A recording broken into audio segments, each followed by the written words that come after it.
So the first thing I'm going to just show you is like a little kind of white chocolate pistachio crisp. I've got a couple of pieces of greaseproof paper, rolling pin ready, and all I've got here is I've just got a little bit of white chocolate I've melted ready, and then to go with it I've got some ground pistachios, and then I've got something here called pie Florentine. They're like little crispy bits of pastry. If you're at home you could use cornflakes as an alternative, so in a way we're just making a posh version of a cornflake cake. So I'm just going to add the pie Florentine flakes. I'm going to add pistachio nuts. I'm just going to mix them all together.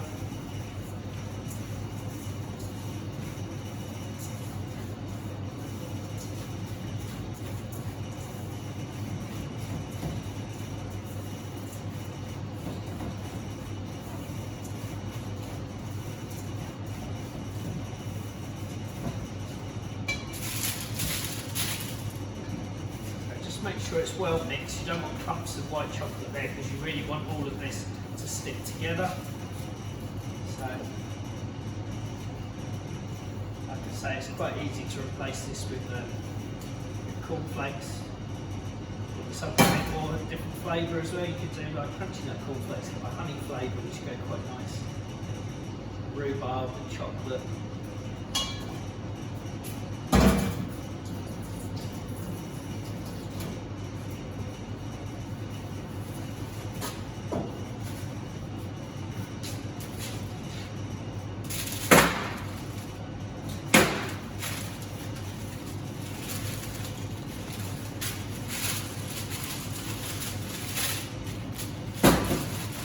What I'm going to do now, in between the two pieces of greaseproof paper, I'm just going to roll this out as flat as I can.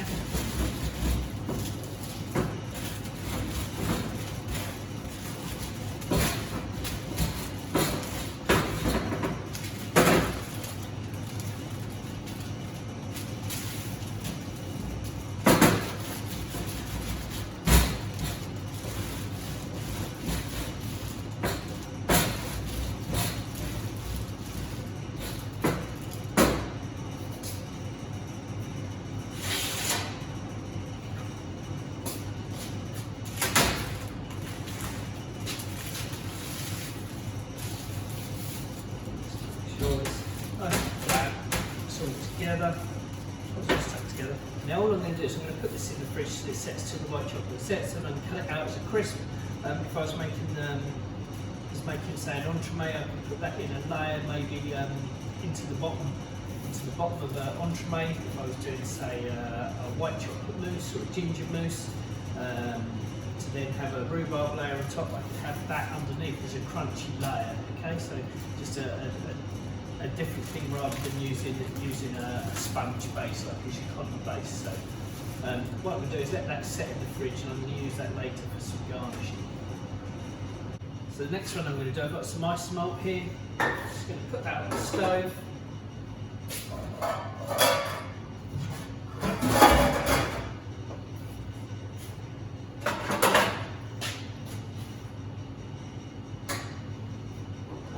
Just let that slowly melt. All I'm going to do with that is I'll then whisk in the pistachio paste, and then I'm going to pour it onto a little silk pack to set. Once it's cold and set, I'll blend it up.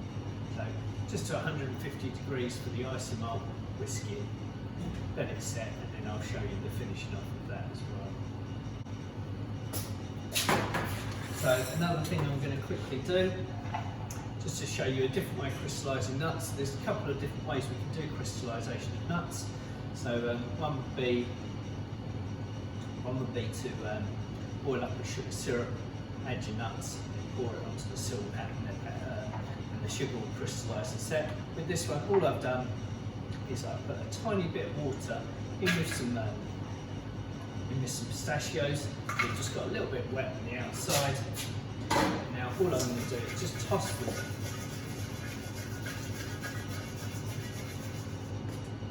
them in some sugar.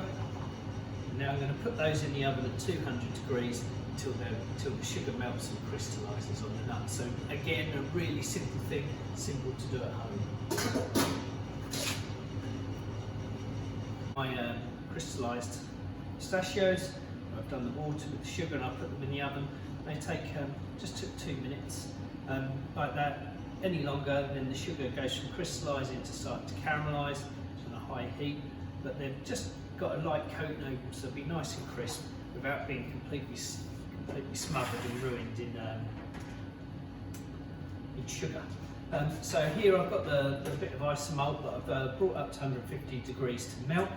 I'm now letting it cool a little bit. If I don't let it cool, what it would do if I put pistachio paste in, it would burn. You don't have to use this pistachio paste. You could just pour the ice malt straight on there, leave it blank, and then what you could do is you could blend it up as it is, and then add flavourings to it. You could add lemon zest to the powder.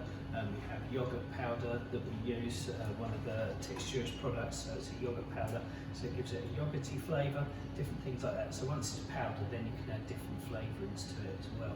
With this one, obviously, I'm going to then sprinkle nuts on top. So it doesn't have to be expensive, just a small amount like this can just blend up nicely. Anyway, allow that to cool. I'm just going to add this just because it's going to add a nice colour and be a finish to the actual product. I'm just showing you some just different ideas really. So I'm just going to use the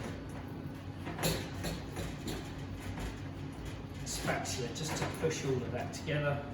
And I'm only using tiny amounts just to deb it for you. So there is only a small amount. I'm just going to wipe that onto there.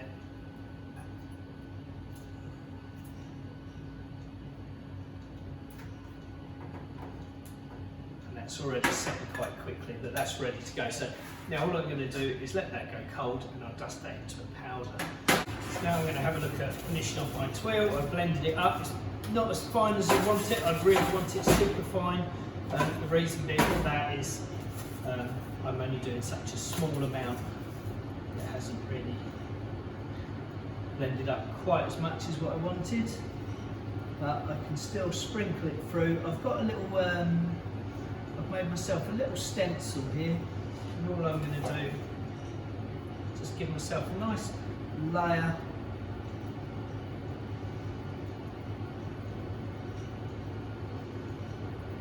of the ice malt onto the sheet. If it's too thin, it will just break. It will be so thin. But you could just do this even with plain caramel. So you can just make a caramel, blend it, and then do the same, and then blend it up, sprinkle it through a little strainer, and then warm it back through the oven. And then what will happen is that will melt, and then you'll have a nice crisp thin caramel tuile. So as you can see, I've got that on there now. And what I'm going to do, I'm just going to use some of my nuts. Sprinkle on top. Like I say, you could leave it plain, you could leave it with just the isomalt and then sprinkle your nuts on afterwards just to give some colour. I've just got the oven on a low heat and I'm just going to melt that until it comes together. And again, that's just going to be a little garnish on my plate. Just seeing some other little tricks you can do. Okay, so that's ready to go into the oven. Oh, don't forget to turn the fan down.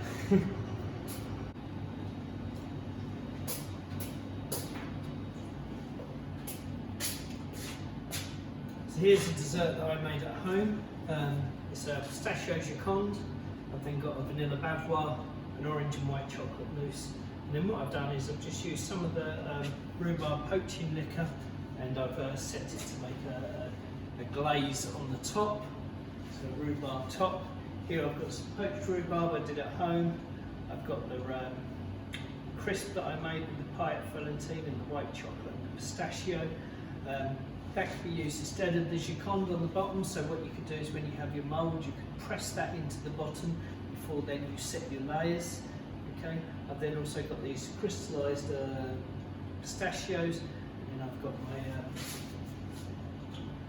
ice and malt tuile. So what I've done is I've opened up a little bit of the Ultratex I've got today from Rhubarb, from Rupert, and I've just, as his instructions are, I've just used a whisk. I've just sprinkled a little bit on with my spoon, just to add like a little bit of a liquid gel just to use on the bottom of the plate. I did like his idea about the souffle as well. Great idea. So all I'm going to do is I'm going to use a little bit on the bottom there.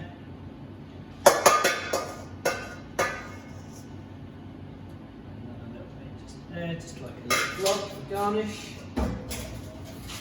Now, I've also made a white chocolate ganache, a whipped white chocolate ganache, but I flavoured it with ginger. So just to give another flavour, I've put every flavour going that goes with rhubarb into this, and I know it's over the top. Just to show you the different flavours: pistachio, rhubarb, vanilla, ginger, orange. They all go really well with rhubarb. So all I'm going to do with this is just do some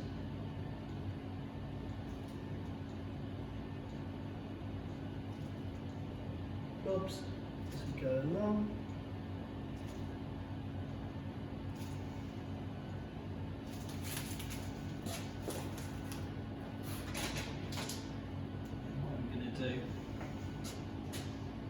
Just going to cut some of my poached rhubarb,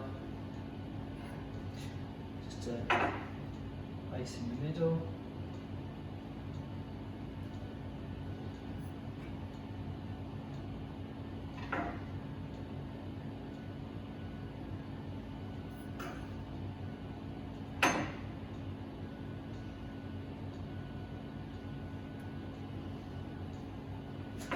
Bits.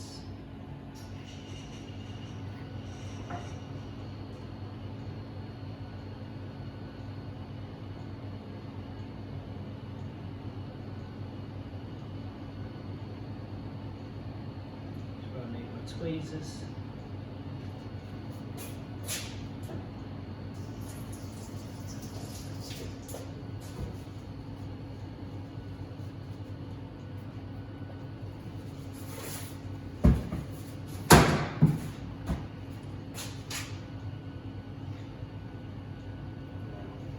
I have to be very careful because this is going to be super thin.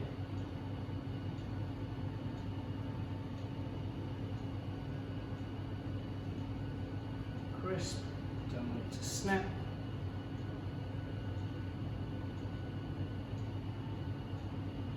I'm going to lay that on the top, like so.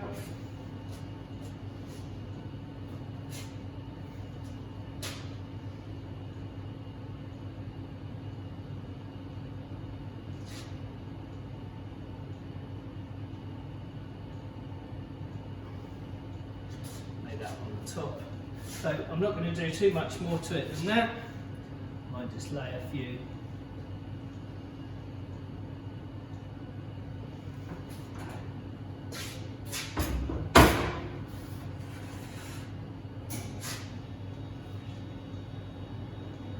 of the nuts for a bit more crunch.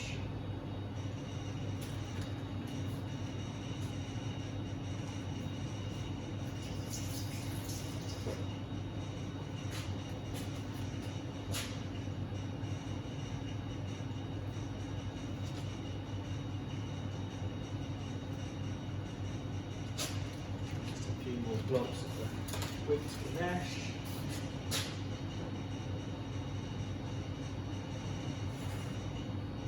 There we have it. Like I say, a bit over the top, but we're showing lots of different skills here. Just some different ideas, different flavours, different techniques you can use to really pimp up the dessert. So there you can see it. You've got the Joconde, Bavois, the mousse, the orange jelly. And then the ganache with the rhubarb and the tuile on top.